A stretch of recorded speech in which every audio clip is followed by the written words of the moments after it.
Hi, everyone. Welcome. Thank you so much for joining us this evening for a virtual orientation of Camp Colman's summer overnight camp program.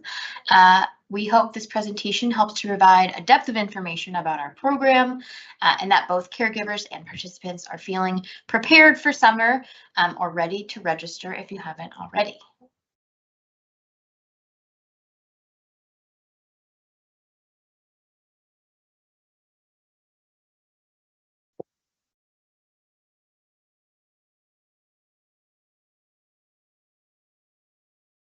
All right, so a couple of things that we're going to go over today are our team here at camp. We'll do an overview of the program that we have, talk a little bit about our staff and our training programs, talk about what check-in and check-out looks like, a typical day at camp. We'll go over the schedule. We'll talk about meals a bit, what campers should expect in their cabins and how to prepare them for camp with packing. We'll go over our core values here at the YMCA, as well as how to communicate with your campers and with the camp team before and after camp. We are going to end with a Q&A session, so please post any questions there throughout the presentation and we will answer them at the end.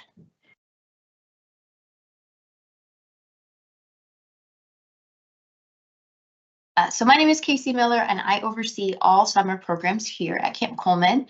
I'm joined today by Bailey Nelson, who is our Camp Operations Director, as well as Jen Whitaker, who is our Camp Admin Director. Jen will be supporting our Q&A section at the end. And with that, I will hand it over to Bailey.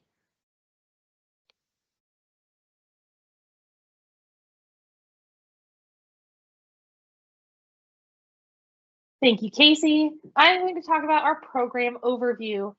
So here at Camp Colman, we believe in giving campers a lot of opportunity to make decisions and have autonomy over their activities and choices throughout the week.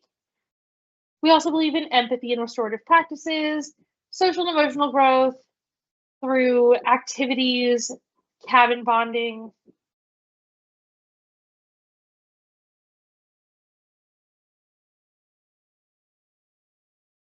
We believe in that social and emotional growth with our campers through those choices and empathy and restorative practices in our beautiful environment. And we serve students and campers grades 1st through 10th for traditional camp programs and 9th through 12th for our team leadership programs and our teen programs. And then we also have mini camp that is 3 days, 3 nights. A typical week of camp runs from Sunday afternoon to Saturday morning, and every session we serve about 150 to 200 campers with about 50 staff members on our team. It is super important to us that we create a physically and emotionally safe environment for our participants, and we do this by implementing challenge by choice, restorative practices, and inclusion policies. To us, challenge by choice means empowering campers to choose the way they want to participate, such as deciding how high to go on the rock wall or honoring their efforts in any activity they so choose. Restorative practices at camp look like including campers in solving conflicts and affirming their feelings while honoring the needs of the individual campers and the camp community as a whole. Next, Casey will talk about our camp team.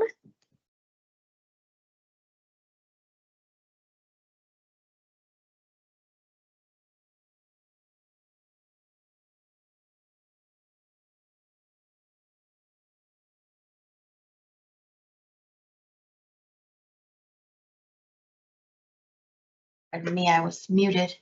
So we hire staff from all over the world. This year we have staff coming from 13 different countries, which is really exciting. And they represent 18 different languages, which is really awesome for our campers. All of our staff are really, really carefully selected and extensively trained.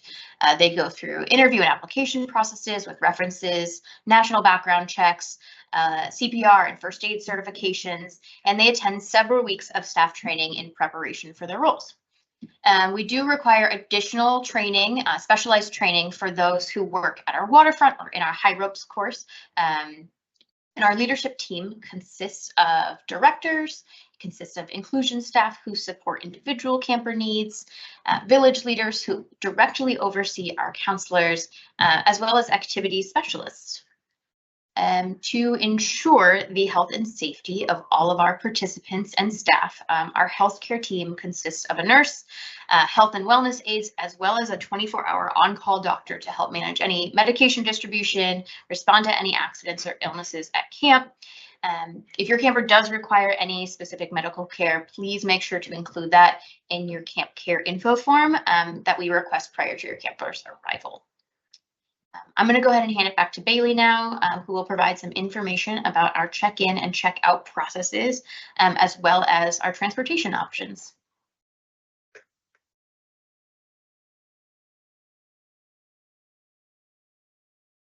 Thank you, Casey.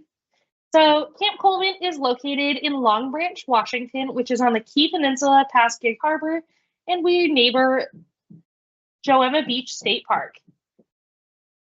We offer transportation on a bus from Matt Griffin YMCA in SeaTac. You can also drive your participant directly to camp, where staff will be there to check in your campers. Participants will receive an email with confirmation information for their transportation method, location, and the times 2 weeks prior to their session start date. Casey will go over a typical day at camp in the next slide.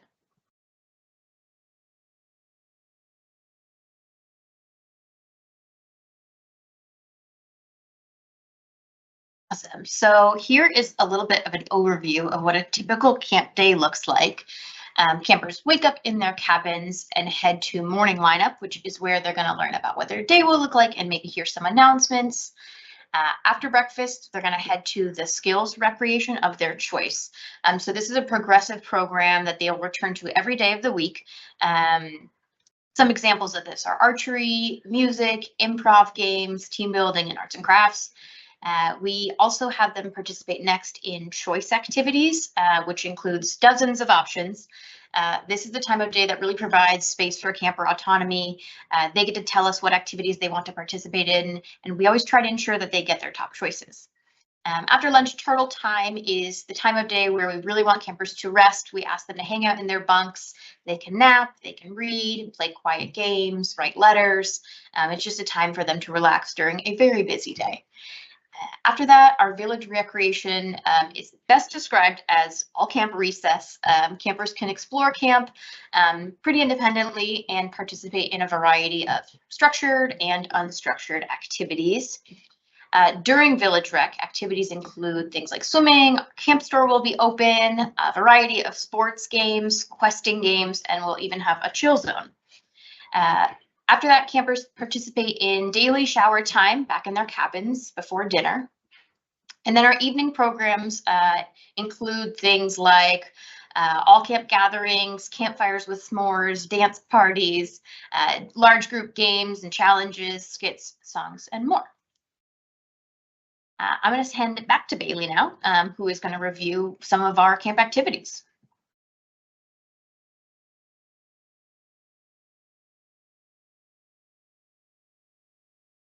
Thank you, Casey. So here at Camp Colman, we have a wide variety of activities. We're going to break it down into a few categories. One such category is our arts and crafts activities. We have things like tie-dye, dance, nature art, where they might go out and find cool sticks and shells and things and make art with that. Music activities, lots of crafts, watercolor, improv activities, decoupage tiles where they make little artwork on a tile that they can bring home. Bracelets like friendship bracelets. They might do some singing activities. At the waterfront, we have swimming, beach hikes where they find tons of crabs and really cool little creatures, stand-up paddleboards. Our polar bear swim happens during the week where they go out into the Case Inlet of the Puget Sound. They might do some kayaking, some whale swim, canoeing, key log rolling where they stand up on a log and try to walk on it. And all of this takes place in the Case Inlet of the Puget Sound or on our private lagoon. There's a dedicated swimming area that is roped off where campers that are swimming will be. There's also buoys and lines out for our boating areas for canoeing, kayaking, paddleboarding. And regardless of swimming ability and activity, all campers will wear a life jacket while participating in those waterfront activities. We also this year are adding snorkeling. We'll have a lot of other fun things to do down at the waterfront. And then our sports activities include things like pickleball, gaga ball, basketball, soccer, lots of field games, small group and large group games, volleyball, archery, cricket, and so many more. And then we also have marine science activities, outdoor living skills where they might build a fire or a shelter. They might do some creative writing. They might have a foam party with lots of bubbles and music. And they might learn some languages if they choose to go do those activities. And then we have so much more that our staff get to help implement based on what they enjoy as well.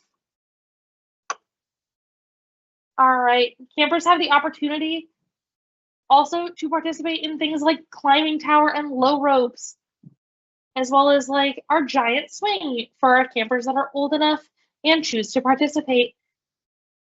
Campers have the opportunity to experience many, if not all, of these activities while they're at camp.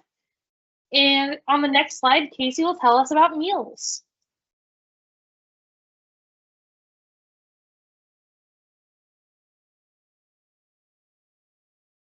All right, so Camp Colman is a 100% nut-free facility.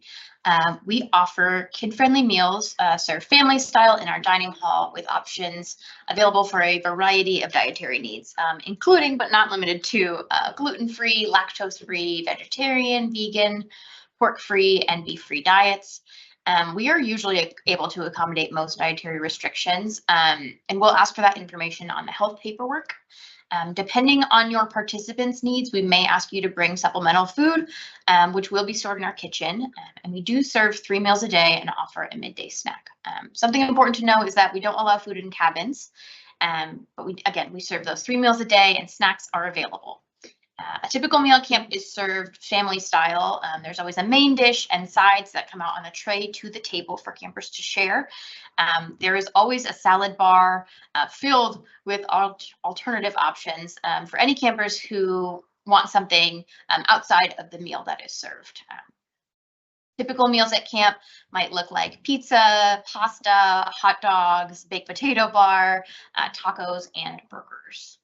I'm going to hand it back to Bailey, who is going to chat about what campers can expect in their cabins.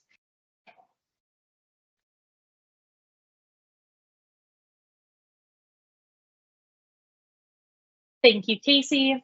Our cabins are completely winterized and they feature bunk beds for 10 to 12 people. There are private bathrooms in those cabins, along with electricity and heat. There are cubbies and underbed storage areas for campers to store all of their belongings. On each bunk, there is a 6-inch foam mattress, and we ask that your participant bring a sleeping bag or bedding for a twin-sized mattress. Packing information can be found in your summer program handbook on our website in the participant guide, and we will be linking that in our Q&A. If you need to borrow a sleeping bag, that can be arranged. All cabin groups are led by 2 counselors who sleep in the cabins to ensure camper safety. So that's that 9 to 2 staff to camper ratio. And then our cabins are typically grouped by gender identity and age or by appropriate developmental stage. During our all gender week though, cabins are grouped only by age. We are able to honor camper buddy requests within one grade level of one another. For example, a 4th and a 5th grader could be together, but we won't put a 3rd grader and an 8th grader in the same cabin. Buddy groups are capped to 3 campers per cabin. And with that, I'm going to pass that back to Casey, who will explain our YMCA core values.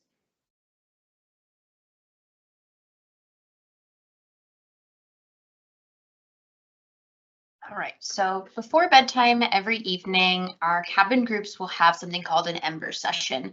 This is the time where they're going to talk about our core values, which are caring, honesty, respect, responsibility, and passion for excellence. So these Ember sessions might be posed in the form of a check-in, maybe a group question, or some kind of question. Each week, 5 campers from each village are recognized as having exemplified one of the core values and will receive an award during our closing campfire. Award winners will be invited to a ceremony that'll happen in downtown Seattle in November, where they will have a chance to be recognized by their families and their peers and the camp teams and friends, which is a really exciting time for us. We really love our core values here at camp and focus a lot of our activities around them. I'm going to go ahead and hand it back to Bailey. Bailey is going to talk about how to communicate with your campers while they are here.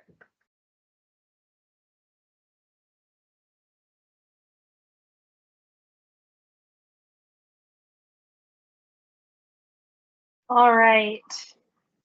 Thank you, Casey. So there are quite a few options for communicating with your campers. Listed here, SmugMug is our photo sharing site. We have a media specialist that works on our leadership team who will upload photos to SmugMug once per day. So expect to see fun photos of cabin groups, camp activities, and a minimum of 1 photo of each camper each day. And we will email that out. And then one-way email that we have as an option is through UltraCamp, and it's a great way to communicate with your camper. We print off those emails once per day, and campers receive them at the following mail time. So your camper will get that mail printed off once a day.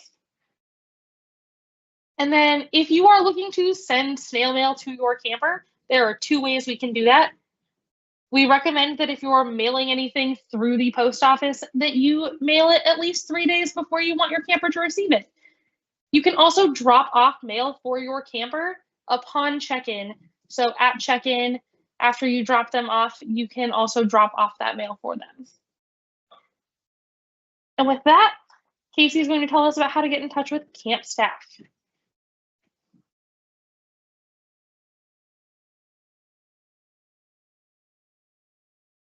All right, so if you have any questions at any point, you can feel free to contact us at campinfo@seattleymca.org or go ahead and give a call to 206-382-5009.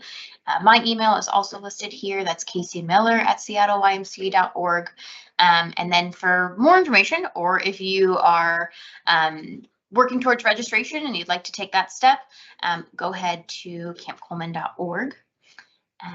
And I am going to hand it over to Jen for our Q&A.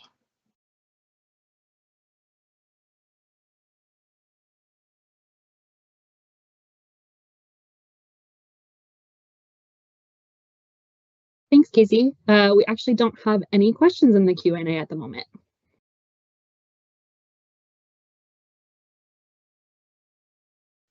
Okay, well, thank you so much for those of you who joined us today. We hope you have a great night, and we can't wait to see you at camp for an amazing summer.